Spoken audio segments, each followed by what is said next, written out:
para todos los que nos siguen, sobre todo por internet, pues les recordamos que estos cenáculos son parte de la espiritualidad del movimiento mariano y siempre los concluimos con este librito, leyendo aquí donde están las locuciones de nuestra madre al padre Esteban Gobi. Ella nos ofrece para este día un mensaje del 25 de febrero de 1988. Tiene por título Mi mensaje materno. Es dado en Brasil, mientras estaban todos los sacerdotes del movimiento mariano allí en Brasil, reunidos en retiros, ejercicios espirituales. Dice: ¿qué consuelo dais en estos días a mi corazón tan dolorido, mis predilectos e hijos a mí consagrados, venidos de todas las partes de esta gran nación? Yo estoy siempre presente entre vosotros, como lo estaba con los apóstoles y discípulos en el cenáculo de Jerusalén. Me uno a vuestra oración, participo en los momentos de vuestra fraternidad. Desde este cenáculo quiero hoy dirigir mi mensaje a todo Brasil, esta tierra tan insidiada por mi adversario, pero tan amada y protegida por vuestra Madre Celeste. Mi corazón se encuentra afligido por un gran dolor a causa de la situación en que se encuentra aquí mi iglesia. Se encuentra interiormente dividida, está amenazada por la pérdida de la verdadera fe. Son muchos los errores que se difunden dentro de ella.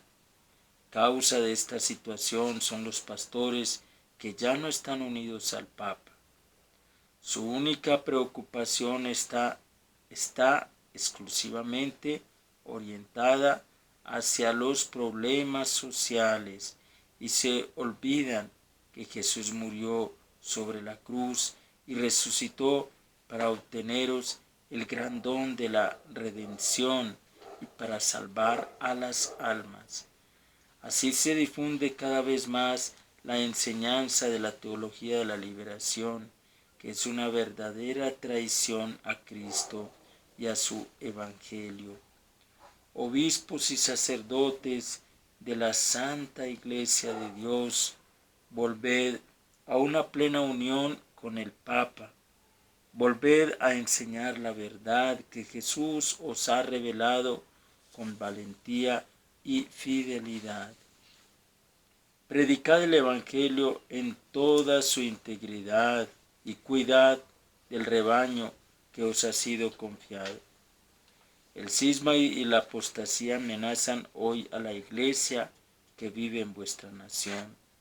Mi corazón está angustiado por el gran peligro que corre vuestra patria a causa de la difusión de la violencia, del odio, del mal, de la inmoralidad.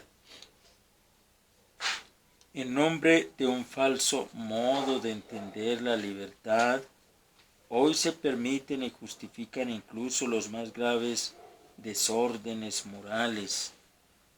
La impureza se exalta y se difunde a través de los medios de comunicación social, y así un velo de tiniebla ha descendido y oscurece las almas de muchos hijos míos. Si no hay un retorno general al Señor por el camino de la conversión y de la penitencia, un gran castigo podrá venir pronto sobre vuestra nación. Deseo deciros hoy que mi corazón inmaculado es consolado por vuestra respuesta de consagración y de oración. Llevad el mayor número de hijos míos a la consagración a mi corazón inmaculado, pedida y querida por mí. Vosotros que habéis participado en este cenáculo, convertíos en los apóstoles de la consagración a mi corazón inmaculado en todo Brasil. Multiplicad los cenáculos de oración, sobre todo, propagad los cenáculos familiares, como una gran red de salvación. Entonces os convertís en rayos de luz que descienden de mi corazón para iluminar a todo el Brasil en estos días de densa oscuridad. Os convertís en el signo de mi triunfo materno. Sois los instrumentos de mi victoria, y por medio de vosotros que me habéis respondido, la Madre Celeste llevará a vuestra iglesia de vuestra patria el don de la salvación y de la paz. No hace muchos días la Virgencita nos dirigió este mensaje, ¿se acuerdan? ¿Sí se acuerdan de cuando nos lo dirigió? No hace ni 15, por ahí unos 20 días. ¿Se acuerdan? ¿Dónde fue? Fue en el cenáculo de...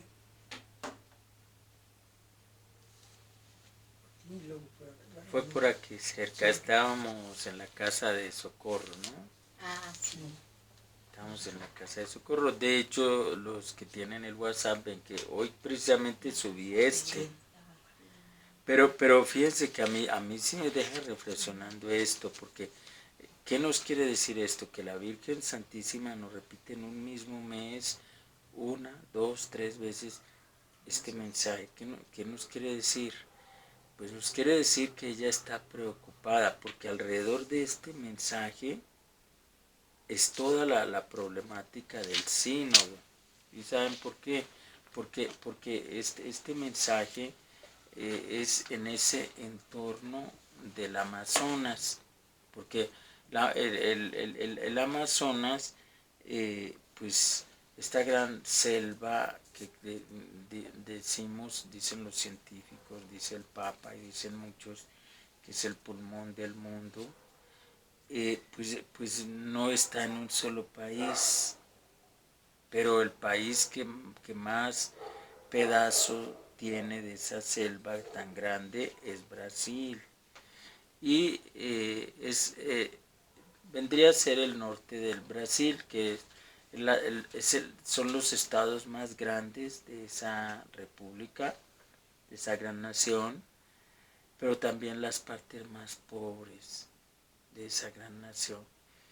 En esos lugares fue donde como que se fomentó más en América Latina la teología de la liberación. Ven ustedes que uno de los fundadores de la teología de la liberación es Leonardo Boff, que luego se retiró de su sacerdocio, luego pues se casó y todo, y pues debilitó mucho todo lo que él estaba haciendo, porque pues él terminó saliéndose y dedicándose a otras cosas. Pero ese fenómeno que ahí precisamente se fermenta, ahí se fomenta, pues es la preocupación de la Virgen, y es el tema de ahorita, porque es el tema del sínodo. Entonces, los que prepararon ese sínodo, laicos, obispos, muchos de ellos están ahí dentro de esa teología de la liberación, y ahí es donde ha surgido toda la polémica. La polémica, porque muchos de los teólogos dentro de la iglesia, que llaman el ala conservadora de la iglesia, pues con justa razón dicen que si bien esos temas sociales son prioritarios, no deben ser tomados como el tema fundamental de la vida de la iglesia. Sí tienen su importancia, porque Jesús amó a los pobres, atendió a los pobres y nos pidió que viéramos en los pobres su rostro doliente. Sí tienen su importancia, pero no pueden ser el quehacer, el tema básico de la vida de la iglesia, y la Virgen nos está diciendo por qué.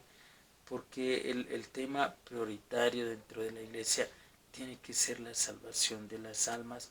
A eso vino su Hijo Jesús, a salvar las almas, a mostrarnos el camino del cielo, a pagar la deuda a la divina justicia, la deuda contraída por el pecado original, a rescatar nuestras almas. Y ese tema de la salvación eterna y la vida después de nuestra muerte es la preocupación de la Virgen. Y es el tema fundamental. Y dice ella que la vida de todo cristiano tiene que estar en esa meta de llegar allá al cielo, de ocupar la religión para eso, para salvar su propia alma, para encontrarse con Cristo después de este breve momento. Dice, siempre la Virgen nos ha dicho, hijos, no se les olvide que aquí están de paso. Es un gran error del mundo materialista de hoy poner todo el entusiasmo, todo el esfuerzo a la vida aquí, como si aquí fuera la meta. Lo que nos acaba de decir la Virgen en el mensaje que estamos leyendo, entenderán, hijos, que la vida de aquí no es para ansiar y tener, sino para amar y servir, porque es un medio para la verdadera vida, pero que viene después de la muerte. Desafortunadamente esa teología de la liberación que la Virgen critica tanto, con justa razón, porque ella es muy fuerte con esta teología. Si el Papa Juan Pablo II era implacable, pues la Virgen Santísima con esta teología es súper implacable. O sea, usa incluso términos mucho más fuertes que ni siquiera San Juan Pablo II usó. Jamás. Él sí hablaba muy fuerte de esta teología, como lo decíamos la vez pasada, diciendo que no era ni teología ni era liberadora, y que era la otra cara de la experiencia comunista que él había vivido en Polonia, nada más que el comunismo dentro de las filas de la iglesia, porque así lo veía él. Esa teología de la liberación era hundirse más en un materialismo, una pérdida de vista de los valores sobrenaturales, trascendentes, un poner en un segundo término la evangelización, la santificación y la salvación. Y ese es precisamente el problema de esa teología. O sea, es una teología que pone en primer lugar lo que está en segundo lugar. ¿Qué es lo que está en segundo lugar? Pues atender a los pobres, resolver los problemas sociales, crear obras sociales. Eso en la iglesia, según la mentalidad de la Virgen, está en segundo término. Lo primero es salvar el alma, convertirse, conviértanse, eso es básico. Sea que estén materialmente bien o materialmente mal, lo básico es que se conviertan, ricos y pobres, todos que se conviértanse, piensen en la salvación de sus almas, pónganla en el primer lugar entre sus metas. Ese es el mensaje de la Virgen, y desafortunadamente eso es secundario para esa teología. Esa teología dice, para eso sí queda tiempo, pero normalmente no queda tiempo, porque cuando uno se dedica a dar clases, a las obras sociales, a construir casita para los pobres y todo, pues para eso de la salvación, la conversión, el arrepentimiento y la oración no queda tiempo. Yo en alguna ocasión les ponía a ustedes ejemplo de cuando esta teología estuvo como en el rojo vivo, ¿no? Que era como el hueso colorado del quehacer de las parroquias. ¿Se acuerdan cuál era cómo distinguíamos una parroquia donde estaba bien arraizada esta teología? Si se acuerdan, en una ocasión se los mencioné con un ejemplo. ¿Se acuerdan? Se daba uno cuenta de una parroquia donde estaba muy arraigada esta teología de la liberación, porque si había una hora santa y había una reunión para el agua, pues todos se iban a resolver el problema del agua y eso de, o que había una junta para el predial y había al mismo tiempo una penitencial y una hora santa, pues nadie llegaba a la penitencial porque el primero, según el pensamiento del párroco, era resolver ese problema del agua y del predial. Y entonces esa es la característica de la teología de la liberación, que se ocupa tanto de las cosas de esta tierra que nunca tiene tiempo ni para hacer horas santas, ni para adorar el Santísimo, ni para confesarse, ni para celebrar la misa, ni para rezar el rosario. Para esas cosas sí queda tiempo, pero nunca queda. Entonces eso no se hace. Fue cuando dijo usted que usted venía no a pintar la iglesia, sino a salvar almas. También Fue por ese mismo día les dije eso, porque sí es importante. Hemos pintado la iglesia, arreglamos las molduras, pusimos la iglesia bonita por dentro, pero a eso yo no vine. Yo no vine. La Virgen Santísima, que es la verdadera párroca, que coordina la iglesia y que me mandó aquí con ustedes, si le digo eso me va a regañar, porque dice, yo a eso no te mandé, yo no te traje a Tetelpan a eso, te traje a convertir los tetelpeños, a presentarles el tema de la salvación, a estar en el confesionario, a absolver las personas, a predicar el evangelio de mi Hijo Jesús, a salvar las almas, a atender los enfermos, a predicar a mi Hijo Jesús, verdadero hombre y verdadero Dios. A eso te mandé, no a que pintaras la iglesia. Entonces, pero quedó muy bonita, padre. Pues sí, quedó muy bonita, pero... Muy acogedora.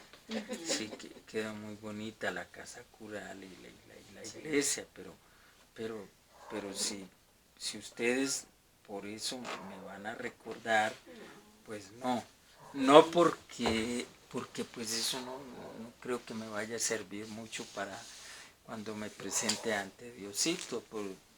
Si eso le digo, Señor, sí, pongan el día de mi juicio particular, que yo, Diosito, porque me va a evaluar en mi vida personal y me va a evaluar en todas las ovejitas que me encomendó. Pongan ustedes que un número de tetelpeños no se convierta y muchos caigan en el infierno. El día de mi juicio particular, yo con decir que hice casa cural y que pinté la iglesia, no me salgo. No me salgo porque a mí se me va a pedir cuentas de las almas. O sea, esta vida, como dice la Santísima Virgen, al fin y al cabo es pasajera. Dentro de unos 40, 50 años, ninguno de nosotros va a estar en este mundo. No hagamos cuentas alegres de como decir yo, dentro de otros 30 o 40 años todavía estaría aquí. Todos dentro de 40 o 50 años estaremos ya en el otro mundo. Entonces, del haber estado en este mundo, lo que va a importar ahí ante la eternidad es lo que hayamos hecho para salvar nuestras almas. Eso de que resolvimos el problema del agua, de que a muchos les ayudamos para el predial y que de pronto pues ayudamos a bajar los impuestos de la luz, pues ¿para qué nos sirve eso ante la eternidad? ¿Para qué sirve? Diosito te va a evaluar y te va a contar el esfuerzo sincero que hiciste para salvar tu alma y la de los demás. los que convenciste para que cambiaran de vida, para que se convirtieran, para que empezaran a ser más buenos, para que se arrepintieran. Eso sí es importantísimo. Y desafortunadamente, esta teología de la liberación que la Virgen Santísima llama auténtica traición del Evangelio, esas cosas las deja para después. ¿Por qué? Porque en el fondo, como decía San Juan Pablo II, esa teología de la liberación en realidad es el inicio de la pérdida de la fe. Por eso es tan materialista, porque tú le preguntas a un teólogo de la liberación de esos de hueso colorado si cree que las personas tengan espíritu, si cree que existe el infierno, si cree que el purgatorio exista, pues te va a decir que él no cree en eso, porque en el momento de la prueba este gran teólogo Leonardo Boff colgó la toalla, se quitó la sotana y dejó todo, porque pues él dice, ay no, pues yo no, en eso no creo. Él dice, pues yo no, y de hecho él terminó cambiando todo ese valor tan espiritual, la salvación del alma, todo eso por lo de esta tierra. Entonces, en el fondo, la crítica que la Virgen le hace a esa teología de la liberación es que en realidad esa teología es una pérdida de la fe. Por eso el Papa Juan Pablo II decía que era el mismo comunismo, pero dentro de la Iglesia. O sea, no. En realidad, pues, decir que los valores salvíficos quedan paz y queda tiempo es lo mismo que decir que tú no crees en eso. La liberación carismática es una. Esa es otra. Y esa liberación es otra. Teología de la liberación es otra. Es la madre. Sí. Entonces la Virgen ahorita critica eso y ahorita está saliendo a flote en ese sínodo. El sínodo Diosito lo va a guiar, pero pues eran críticas que le hacían muchos de decir, pero es que ¿por qué tanto énfasis en esas cuestiones climáticas? Eso sí es importante, pero ¿por qué no arrancar desde la conversión? ¿Por qué tanto énfasis en eso de la asistencia social?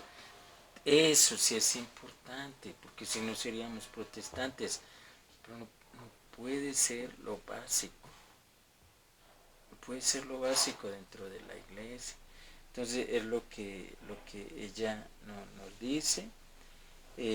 Dice, fíjese cómo dice la Virgen, obispos y sacerdotes de la Iglesia de Dios, vuelvan a una plena unión con el Papa, vuelvan a enseñar las verdades de la fe. ¿Por qué los sacerdotes, cuando empezó esa teología de la liberación, los sacerdotes dejaron de hablar del purgatorio? Dejaron de hablarle a las personas del peligro de la condenación eterna. Hoy en día, con esta apostasía que está reinando por todas partes, las personas viven y mueren en pecado.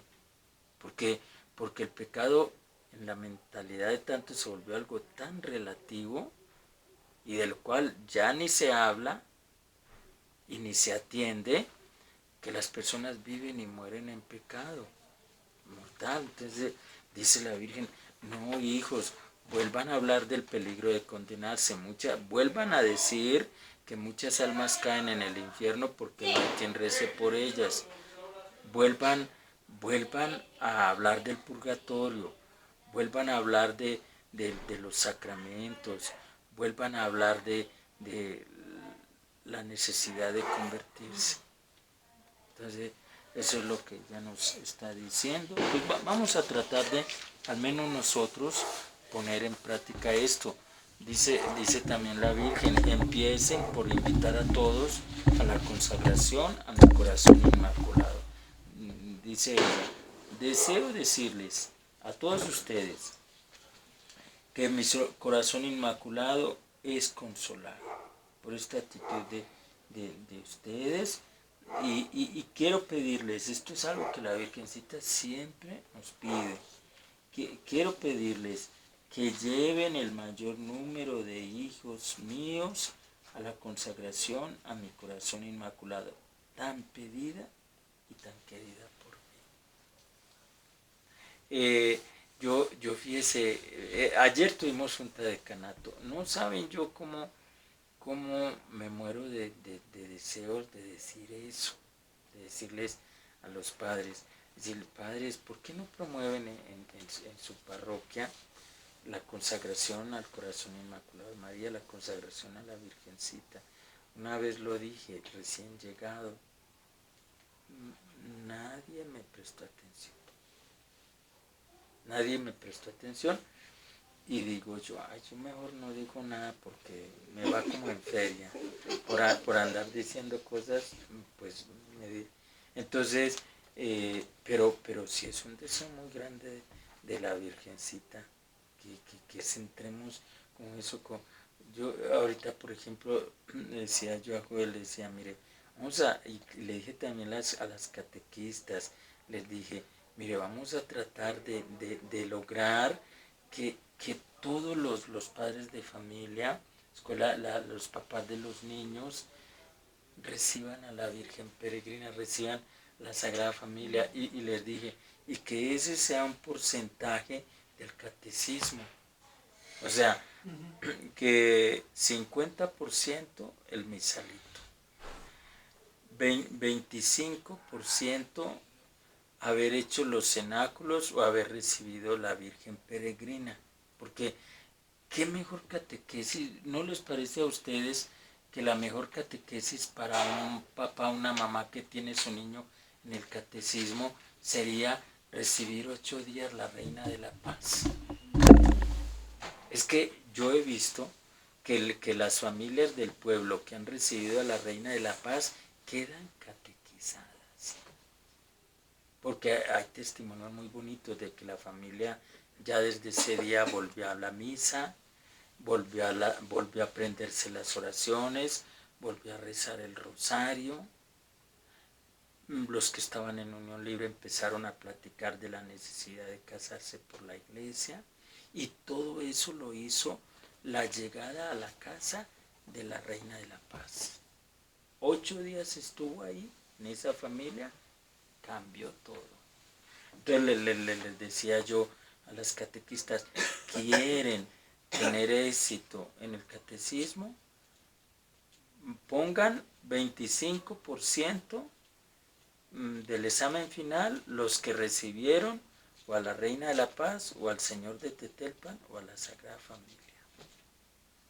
Y van a ver que la cosa funciona, porque nosotros hemos logrado vincular a todos en la parroquia, MESAC, catequistas, pastoral familiar, todos hablamos un lenguaje común, que es el de la conversión y de la devoción mariana, pero con quienes no hemos logrado hablar ese lenguaje común es con los papás de los niños.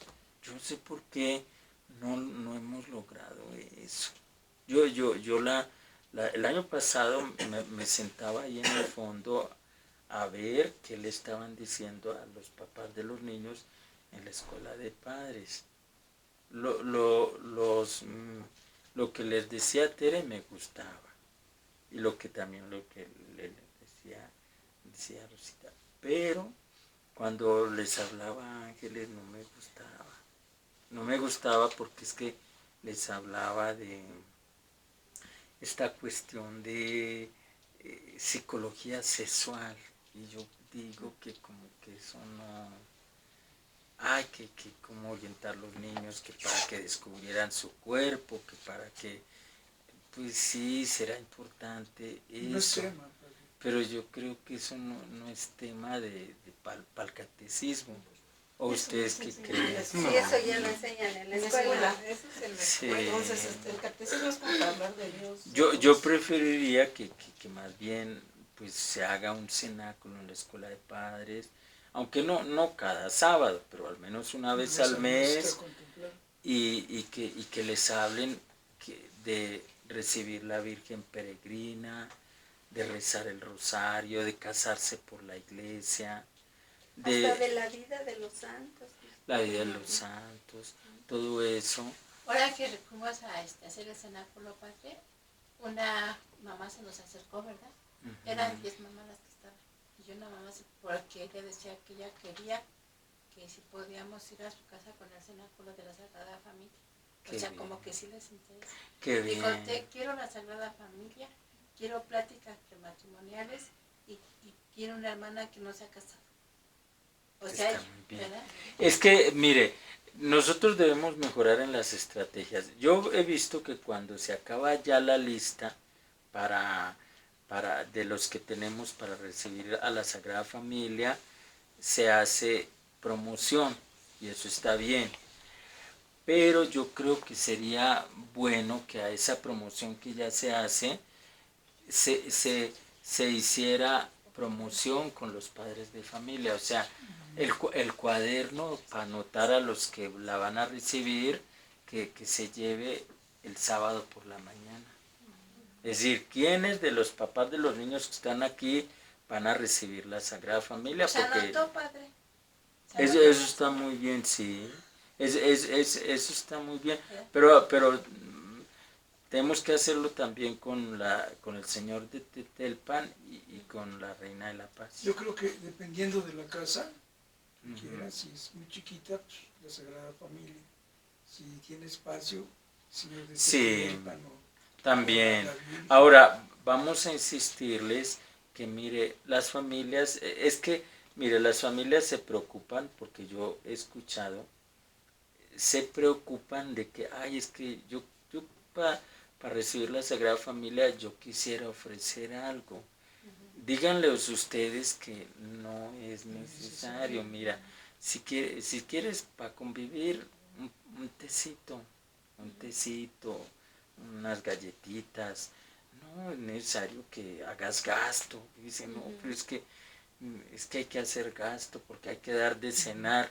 No tienes que dar de cenar, un tecito, un refresco. Hasta nosotros mismos lo podemos llevar. Si vemos que es una familia pobre, ustedes díganle, miren, ya si nosotros vemos que es una familia pobre, nosotros mismos vamos a llevar 1 o 2 refrescos para convivir y entre todos ponemos unos vasitos. No es necesario que hagan gasto, o sea, lo importante es que a ellos les ayude en su evangelización. Vamos a hacer eso, porque veo yo que es el único grupo que está así, que no, todos le entran masivamente a la conversión, y los papás de los niños van despacio. Entonces, pues sí, este año vamos a esforzarnos en eso. Vamos a pedirle esa gracia a la Santísima Virgen. Señor esté con ustedes. Y con su espíritu. La bendición de Dios Todopoderoso, Padre, Hijo y Espíritu Santo, descienda sobre ustedes. Amén.